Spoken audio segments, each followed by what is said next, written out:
Баршаңызға сәлем оқушылар. Бүгін сіздермен бүгінгі сабағымда Жүсіп Баласағұнның құтты білік дастанына арналған алғашқы тапсырмалар жинағын орындайтын боламыз. Алдымен менің арнама тіркелмесеңіздер тіркеліп өтіңіздер. Өзге де оқушылармен бөлісіңіздер дегім келеді. Енді қарап отырсаңыздар, сіздерге бірінші тапсырма былай берілген. Жүсіп Баласағұнға хас қажып атағын кім берді? Не себепті?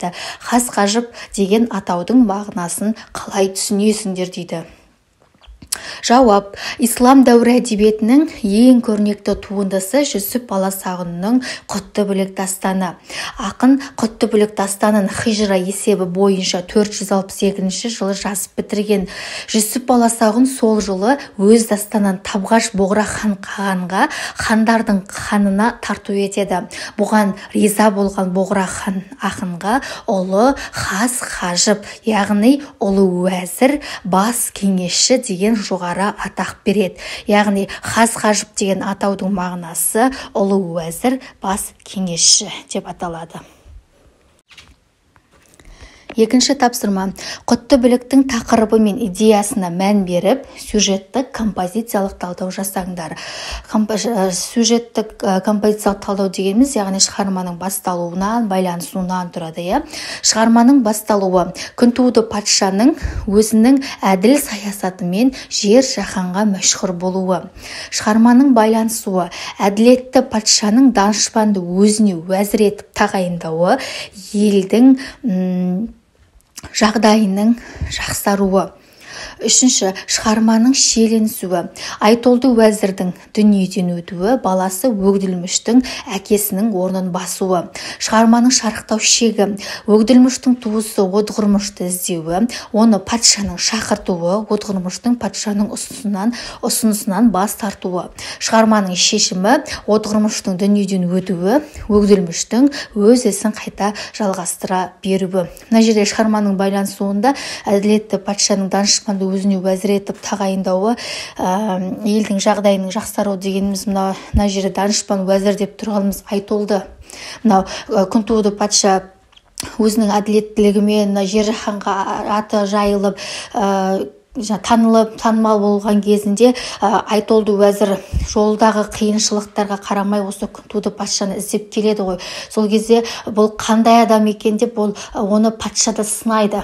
Айтолдыны, Айтолды уәзір данышпанды сынайды. Сол сынынан, патшаның сынынан мүдірмей өтіп, өзінің ақылдылығымен, данышпандылығымен осы Күнтуды патшаға ұнап, ол әділетті патшаның уәзірі болып тағайындалады. Осыны естеріңізде ұстаңыздар.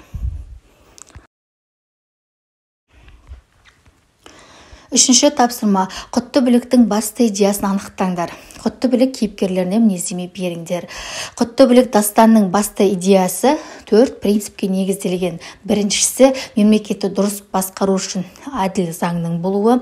Екіншісі, бақ-дәулет, яғни елге құт қонсын деген мағынаны білдіреді. Үшіншісі, ақыл парасат. Төртінші идеясы, қанағат, ынсап. Кейіпкерлерге мінездеме: Күнтуды атағы жер жаһанға мәшһүр болған әділетті патша. Айтолды данышпан уәзір, елдің көркеюіне көп көмектескен патшаның сенімді адамы. Өгділміш ақыл парасат иесі, жас та болса білімді іскер. Одғұрмыш қанағатшыл, абырой атаққа, дүние мүлікке қызықпайтын адам.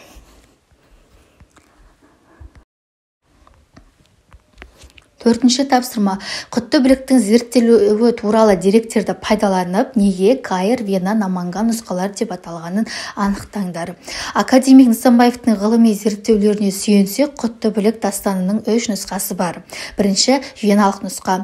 Бұл қолжазба қазір Венаның корольдік кітапханасында сақтаулы тұр. Сол үшін оны Вена нұсқасы деп атайды. Ал дәл осы жазбаны Герат нұсқасы деп атайды. Себебі бұл қолжазба 1439 жылы Герат шаһарында көшірілген. Оны ұйғыр әрпімен көшірген адамның есімі Хасан Қара Сейіл. Екінші, кайырлық нұсқа.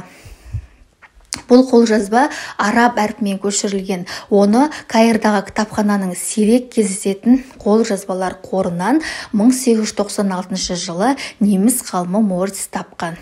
Үшінші Наманган нұсқасы. Бұл нұсқаны 1913 жылы Валитова Өзбекстанның Наманган шаһарынан тапқан. Не көрдіңіздер ме? Сол үшін бұл нұсқалар веналық нұсқа, кайырлық нұсқа, Наманган нұсқасы деп аталады екен. Бесінші тапсырма. Мәтінді тыңдап, үзіндідегі кейіпкерлерге мән бере отырып, Құттыбілік кейіпкерлері туралы ұғымдарды дәптерлеріңе жазыңдар.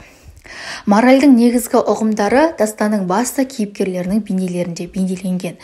Шығармаға негіз болған 4 түрлі ұғымдар жайлы. Жүсіп Баласағұн былай деген: бірі оның шындық жолы, яғни әділет, екіншісі құт пен ырыс, ол дәулет, үшіншісі ақыл мен парасат, төртіншісі ұстамдылық қанағат.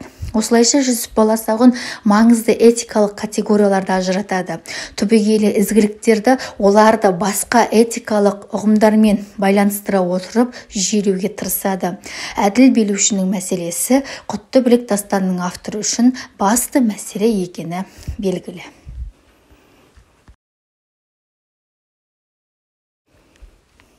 Алтыншы тапсырма.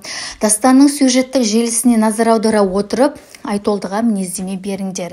Айтолды Бақ-дәулет бейнесі данышпан. Ұзақ сапардан қиыншылығы мен әділетті патшаның сынағынан сүрінбей өткен уәзір. Өзінің ісіне адал болған Айтолды уәзірдің арқасында ел жұрттың жағдайы жақсара түседі. Елге құт пен береке қонады. Сол себепті ол Бақ-дәулеттің жаршысы. Жетінші тапсырма. Төмендегі үзіндіні негізге ала отырып, Құттыбілік дастанның идеясы мен автордың стиліне баға беріңдер. Кітаптары көп, арабша да тәжікше, біздің тілде бұл жалғыз ақ әзірше. Тек білікті білер бұның түйінін, ақылды ұзақ, ақыл ойдың қиынын. Біл түрікше, жырмен жазып арнадым, дұға қылсаң, мені ұмытып қалмағын. Құттыбілік дастаны түркі тіліндегі жазба әдебиет әлі бай тәжірибе жинай қоймаған дәуірде жазылды. Әрине бұл кезде Жүсіп Баласағұнға өз шығармасын араб, парсы тілінде жазуға болатын еді. Өйткені осы кезде араб, парсы тіліндегі шығыстың классикалық әдебиеті дамып, көркем образдар жасаудың ғажайып үлгілерін көрсетіп жатты. Алайда Жүсіп Баласағұн араб парсы поэзиясының дәстүрінен бас тартты. Ол өзінің ана тілінде, яғни түркі тілінде күрделі көркем шығарма жазып, жаңа дәстүр жасады.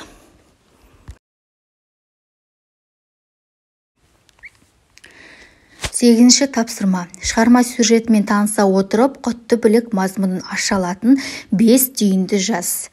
Яғни ол түйін сөздер әділдік, ақыл парасат, қанағат, ынсап, теңдік деп жазуға болады. 11-ші тапсырма. Шығарманың идеясын ғаламдық тұрғыдан талдап, әдеби эссе жаз. Құттыбілік шығармасының адамгершілік маңызының негізгі айтар ойы адамның адами жетілуі мен кісілік кемелденуі. Сол арқылы мемлекет пен қоғамды қуатты, мықты, құтты ету. Кісілік кемелдену жолына түскен адам өзінің қасиетіне, қалыбы мен негізіне мейлінше жақындаған жан. Дастан оқырманына құт береке мен бақытқа өз адамгершілігін асыл етумен ғана жетуге болатынын ұқтырды. Құттыбілікте құтты қоғам құру, елді көркейту мақсаты үнемі алғашқы орында. Жүсіп Баласағұн кедейді орташаға, орташаны байға жеткізіп, халықтың әл-ауқатын жақсартып, ырысын арттыруды басты міндет етіп ұсынады. Шығарманың негізгі көрсеткіші ақыл ойдың негізі, білімнің пайдасы, қоғамның дамуындағы ғылымның орны туралы. Бұл дастандағы көптеген бөлімдер бақыт туралы, жағымды жағымсыз қасиеттер, басшылар мен әміршілерге қажетті қасиеттер туралы, әртүрлі қоғам өкілдерінің қоғамдағы орнына арналған. Сондықтан жас ұрпақты тәрбиелеу негізінде бұл дастан үлкен маңызды орынға ие.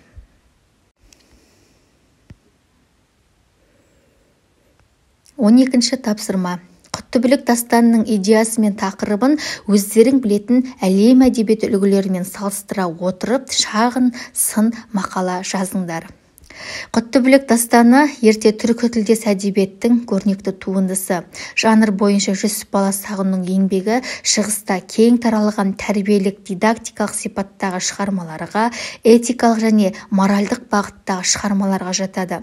Құттөбелек дастанының идеясы басқа әдеби үлгідегі дастандарға қарағанда салыстырмалы түрде өзгеше. Мысалы, кейбір дастандарда патша мен уәзір халқына әділ емес, зұлым, қатал кейіпте беріледі. Ал бұл дастанда керісінше патша мен уәзірдің адалдығы, бір-біріне деген сенімділігі, халқына деген махаббаты, үлкенге деген құрмет айқын бейнеленеді. Жалпы дастанның адамдарға беретін тәрбиелік мәні өте зор.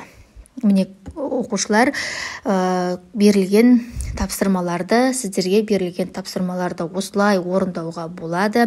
Әрине, шағын сын мақалаларға, эсселерге өз ойларыңызды жазып толықтыруларыңызға да болады. Және де айта кетейін, оқушылар мынау арасында пунктуациялық немесе мынау кейбір сөздер қате жазылған екен. Бұл компьютер болғаннан кейін нәрсені байқамай қалады екен біз. Сондықтан мынау арасында кеткен қателерім үшін сіздерден кешірім сұраймын. Бірақ жалпы сіздерге беретін бағыт бағдарым осы. Менің сабағымды соңына дейін көрдіңіздер деген үміттемін. Менің арнама тіркелмесеңіздер, онда тіркеле кетіңіздер. Өзге де ұсыныстарыңыз болса жаза отырыңыздар. Ал баршаңызға сәттілік, келесі сабақта кездескенше.